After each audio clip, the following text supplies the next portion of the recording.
Whenever I read a psalm like that where we're repeating a line over and over again, I remember as a kid hearing from Isaiah 6 and the book of Revelation in chapters 4 and 5. And it depicts this heavenly worship scene where people are saying over and over and over again, "Holy, holy, holy is the Lord God Almighty." And I just say in my youth, I would say, that sounds like the most boring thing ever. I mean, that's exactly what I would say. I said, is that what heaven's like? We're just standing around and we're saying these things over and over again. And one of the most important words that has kind of punctured into that kind of thinking, and I get to see it with my grandkids, is G.K. Chesterton talks about the effects of the fall, the effects of sin. And one of the effects of sin is that you get bored with something that's good, and you look for novelty, for something else. And one of the things you get to see with children, right, to your chagrin, if you ever make a mistake of having a pack of kids and then you grab one of them and swing them around, and you're thinking you've unleashed all the demons, right, on you, because everybody wants to be swung around and over and over and over again, and you as an adult, you have to figure out some way to get out of this before you die, right?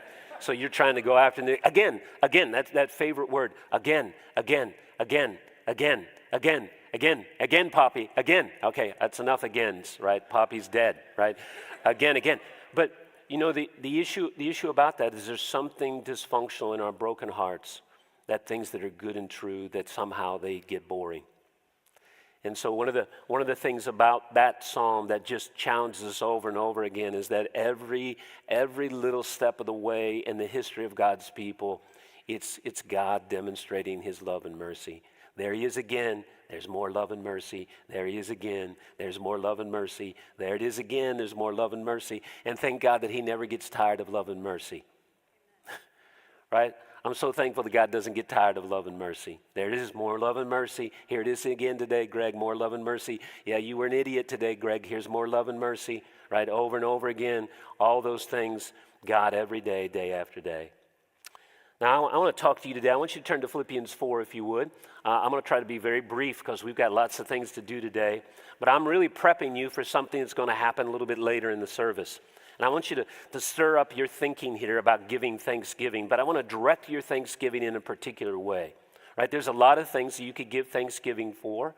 When you're setting a meal, there's plenty of things to give thanksgiving for. If you're a child under the Christmas tree and the gifts are coming out, there's plenty of things to give thanks for. But here, I want to direct our thoughts toward giving thanks for the good gifts of God that come to us through each other.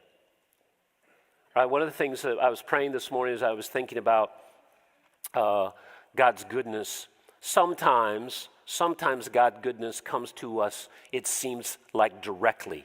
Right? Sometimes it's the direct voice of the Spirit that brings a truth to your heart and mind that encourages you in a time of darkness. You remember, okay, God, you're faithful. You haven't left. You're not there. You're still here. Right? Your promises are true, and it encourages you to hold on in a time of difficulty. Sometimes it's the quiet voice of the Spirit that breaks into your heart like it did me this week when my tongue was expressing things it shouldn't have, and I got convicted by the way I expressed it, and I had to go back and apologize to somebody this week because of the way I had expressed my thoughts, and it grieved me, and the Spirit of God made me feel guilty, and I was thankful that he did make me feel guilty. But sometimes it comes right directly to you in that kind of way. Other times, right, God's goodness comes to you indirectly, and many times that's the way it comes. It comes through the word of encouragement of a brother or sister. It comes through somebody doing something that you're even unaware of that has set a context or a table so that you can come and enjoy something and you're benefiting from it and you don't even know who did it and who set it up. But all of a sudden you get to benefit from it. Sometimes it comes from somebody that you don't know who has made you someone that they're loving through their prayer life. So they're just taking you. And I've told you, Terry Urton, who came here, Terry Urton every week without fail, he texts me a little note. Terry's down, his wife Misty, they're down in Florida. Why anyone would want to live there, I don't know, but that's where they are. They're down in Florida. And retiring and with his grandkids. But every week, and sometimes it's super touching Terry will write me a little note like this. Greg, I woke up last night and you were on my mind. Right? Now, God didn't come to me and say, Greg, I'm putting you on somebody's mind today. But Terry told me somebody was on his mind. Now, I'm glad that Terry didn't say, Greg, I had a nightmare and you came to my mind. Right? I'm glad that that wasn't the thought. Right? I had a nightmare and you came to my mind. It wasn't that idea. And it touches me, and it's such an encouragement that when I picked up that little note, he has no idea in terms of how that affects me to know that God is at work through him. Sometimes it's a word of encouragement that comes to you that the person didn't even know was going to be encouraging. Right? They come and tell you something about that. So today, I want to look at Paul, who's trying to help a church that's broken to rekindle their love for one another, some practices that he wants to encourage them to engage in so that they can genuinely love one another. And I will tell you, and you know, if you've been around any group of people for any length of time, right, love will last through a multitude of sinful behavior. Sometimes it's just carelessness. Sometimes it's the other person so self-absorbed because of something that's going on in their life. They're completely detached from your needs and things. Sometimes it'll be just that you got up on the wrong side of bed, right? Like Blake this morning, he got up on the wrong side of the bed and then he's just surly. I don't know why.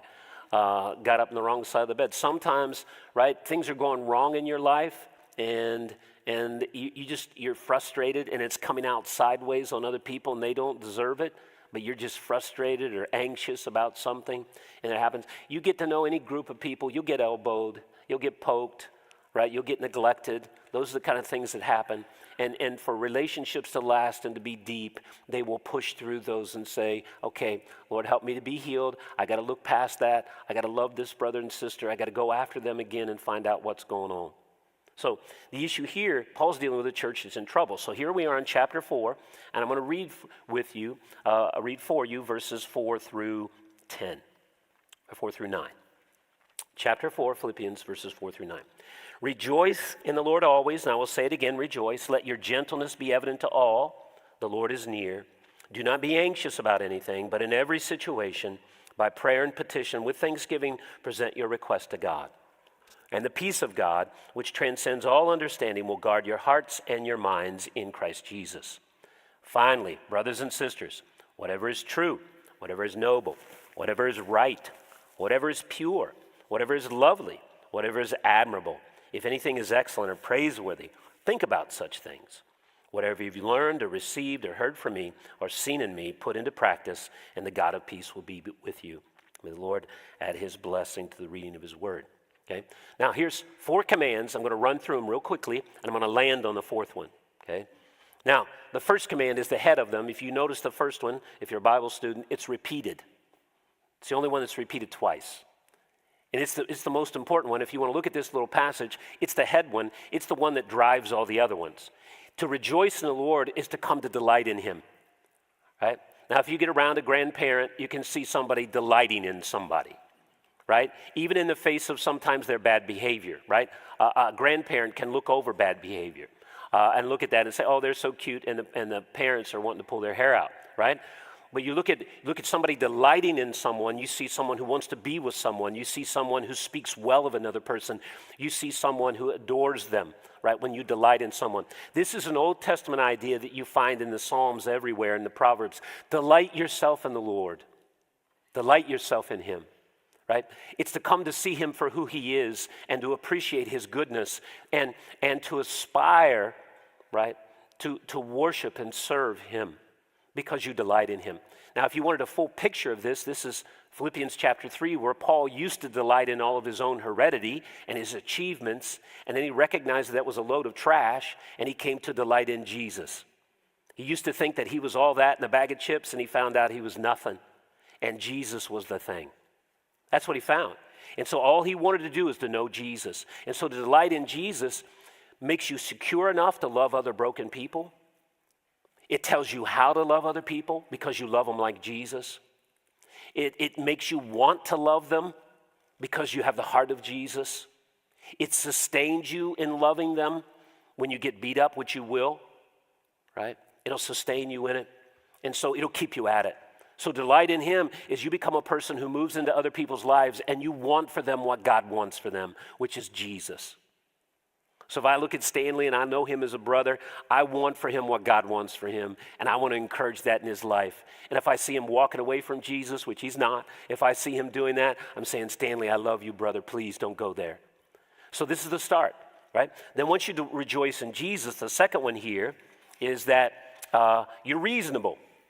And what Paul, this idea of gentleness, reasonableness, this is the idea that your responses reflect the priorities of Jesus. You're reasonable in the sense that you get excited about the things that God gets excited about. And so one of the things that Jesus gets excited about is when people come to him, right? We know from Luke, there's a party in heaven every time somebody comes to Jesus, right? Woohoo, right? So if you delight in Jesus, that's what you're doing, right? We had the baptisms we had here the other day. Man, they so blessed me. I'm still riding that baptism 3 weeks later. Is it 2 weeks or 3? I don't know. But I've been thinking about it for over and over again. I've been thinking about the testimonies, the lives of the people there. I've been praying for them as they engage in that, right? It was a sweet moment, right, in terms of that, because of what God did in the lives of those people. It blessed me. It blessed me. It still encourages me when I think about it. Okay? So you delight, but at the same time, you're concerned about the things Jesus is concerned about. But your delight and your concern is tied to his priorities. You don't get concerned when you're not honored the way you think you should be. You don't get concerned when your preferences aren't always met, right? You're not the church toddler, right? The toddler is the one that, you took my toy, ah! You didn't give me the song I wanted, ah! Right? You didn't give me, the kind of thing. And we think, well, that's embarrassing. We expect that of toddlers, but we don't expect that of followers of Jesus. And so when you delight in Jesus, you're reasonable, because when you get upset or you get concerned, it's because something is threatening the glory of Christ. Something is threatening somebody's ability to see Christ and walk with Christ and follow him. Something is intruded into their life that we're concerned about. When you see somebody following Christ, you're over there clapping, all right? We as pastors, we get to pray every week for you all when you give us prayer requests. And I'll tell you, just the prayer list is so encouraging. Now, some of those are crises that people have, and we're praying for those. But what I'm excited about, they're looking to God for help in their crises. Well, where is our help? It's him, right? They're not going out and trying to find some other way to deal with it. They're begging people, God, would you call out to God and help me to walk through these things? They're praying for people who are walking away from Jesus and who don't know Jesus, because it's their heart that they would know Jesus. They're giving celebration for other good things that have happened. I tell you, as a pastor, it's so encouraging to pray for it, because the evidence of the reasonableness of that list. Okay? Now the third thing here is don't be anxious for anything is the command. Now this one is tied to your anxieties are tied to your values. When something you love is threatened, you get anxious about it. Okay? You get anxious. And at the core of human life is relationships with other people. When somebody threatens a relationship that really matters, or you find somebody in a relationship with you who's trying to walk away, or they're in trouble, or they're drifting away from you, you know what you do? You should get on your knees and pray. Because that is really, what does it mean to love someone when they're getting caught up in sin? What does it mean to love someone when they're depressed? What does it mean to love someone when they've got a diagnosis that's life-threatening or concerning? Right? In those moments, you'll get anxiety because you're worried about the person. And if you don't go to Christ to get wisdom on how to love them in that moment, sometimes you can do the exact opposite of what you want to do. What that person needs from you when they're in difficulty or when they've lost their mind, they need a you full of Jesus. That's what they need. They need a you full of Jesus who's going after them with the priorities of Christ and holding on to the priorities of Christ in the midst of that when they've lost their mind. You're assuring them, no, God hasn't abandoned you. He's here. He's present, right? Sister Lynn, when she was here, just passed away. Brother John, I see this morning, she kept seeing me, and I would see her, and she held on to Psalm 139. Pastor, I know that God has numbered my days. I know I'm on purpose. I won't go any time but his time, And so I'm trusting him that all this matters in his own time. And so there's a life to live. There's a purpose to live. I'm not caught up in random chance. This cancer doesn't have it's not telling me the limits of my existence. No, God is here. I'm trusting him. I'm going to try to walk with him in it. That's what the truth and Jesus does in times of anxiety. Right? You hold on to those. Now the final one is the one that seems a little odd when you think about relationships. It says, finally, brothers and sisters, whatever is true, whatever is noble, whatever is right, whatever is pure, whatever is lovely, whatever is admirable, if anything is excellent or praiseworthy, think about such things. Now here, I want to suggest to you that what Paul is giving them a discipline on how to think about other people. Okay? Now, he's trying to get us, right? So I think of Tim Sylvester here. He's just caught my eye over here. It's dangerous today. I've got all kinds of names in my head, right? Brother Paul, he caught my eye. Then he turned his head down. But he's trying to avoid it. But, you know, when you think of people, think about this. When you think of people, is the very first thing you think about is all the lovely, excellent, praiseworthy things about them? Is that the very... Now, you're saying, well, what is that? If you're... Okay, let's all take our minds and put them on excellence. And you're thinking, well, what's in your head right now? Excellence. What does that even mean? Right? Well, I want to suggest to you that Paul is giving a description here that the way to conceive of excellence is to conceive of the character of Jesus. And back in Philippians chapter 2, he portrayed relational excellence. The prayer at the opening, which we're going to read a little bit later, is Paul's praying that the Philippian believers would learn to love one another excellently. What does excellent love look like? Right? Well, Jesus is the picture of excellent love. He's the picture of something that's praiseworthy, of excellent, of beautiful, right? Of pure, of holy, of right. Jesus is the picture. And what is the picture? Jesus had the heart of the Father. He had the heart of the Father. And so he fully gave himself to do the will of the Father. With the heart of the Father, he obeyed the Father. And if you read Jesus' life, the core idea of his whole life, I have come to do your will, O God. And so Jesus loved the Father. He had the heart of the Father, and he did the will of the Father fully, completely. And who is he doing it toward? Rebels, sinners, people who had walked away from him, rejected him, tried to live their life apart from the God who had created them. And so Jesus came, right, from heaven. He took on human form, and he went down to become a human being. A humiliating thing is the God of the universe who created all things. He takes on human form so that he can endure and humble himself for the sake of bringing us God's best. So he took the worst for himself so that we might have God's best. And he went to the uttermost. He didn't just come to earth. He went to death. And then one step further, he went to the cross. And what did God do? God responded with utter delight and exalted him and gave him a name above every name. And so the picture of the love of Christ in relationships is, as I look at Gavin, that if I have the heart of Jesus, my desire is to give of my best so that Gavin might know God's best, even if it means I take a hit for doing it. Even if it means I don't get what I want, even if it means I have to stand back from something that is even good for me, but I want something best for him. So it may cost me financially, it may cost me time-wise, it may cost me a time in my prayer life, it may cost me all those things, but that's my delight to do that. Not my duty, not because I'm trying to earn favor with God, not because I'm trying to be a good Christian, no, but because I want Gavin to know all of God's goodness. And that's the heart of Jesus. And so when I think about other people, I'm looking for the evidence of God's good work in their life, and I'm going to cheer it, right? Every parent and grandparent, you know what? You use your words of praise wisely, I hope, and your words of censure, right? And you use your words of praise when you see, little Johnny not clobber his brother, right? And he actually comes up and gives him a hug or something like that. You go, oh, Johnny, that was so good. I love the way you treated your brother. That was so kind. Good job, buddy. Right? That's what you do. And you're trying to encourage it. And you're spotting something good, something you've been praying for and hoping for happening. Right? But of course, to have the priorities of Jesus is to delight in him, so that when you're looking at your brothers and sisters and you see Larry love on Susan and give of himself so they have time, you go, Larry, man, that's so encouraging to me. Right? Your concern for your wife, your prayers for her, your desire that other people would pray for her, your concern for her in the situation. Larry, that is God at work in you, and I just want to give thanks to that. And Larry, may that increase.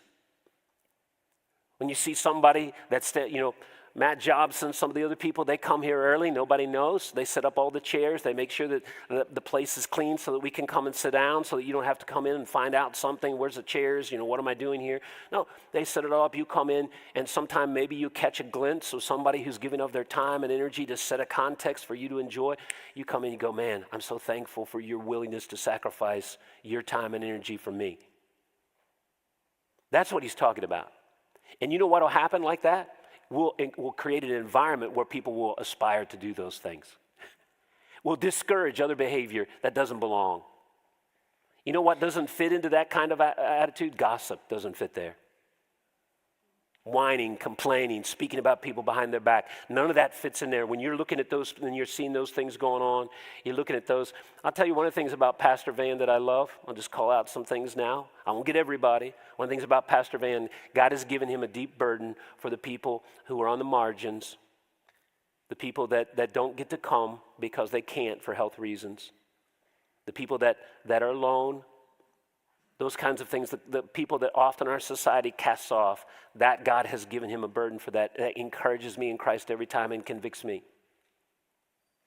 He's not interested in the movers and shakers. He's not interested in the powerful people that he can climb and go somewhere. He wants to love people who are in the obscure places.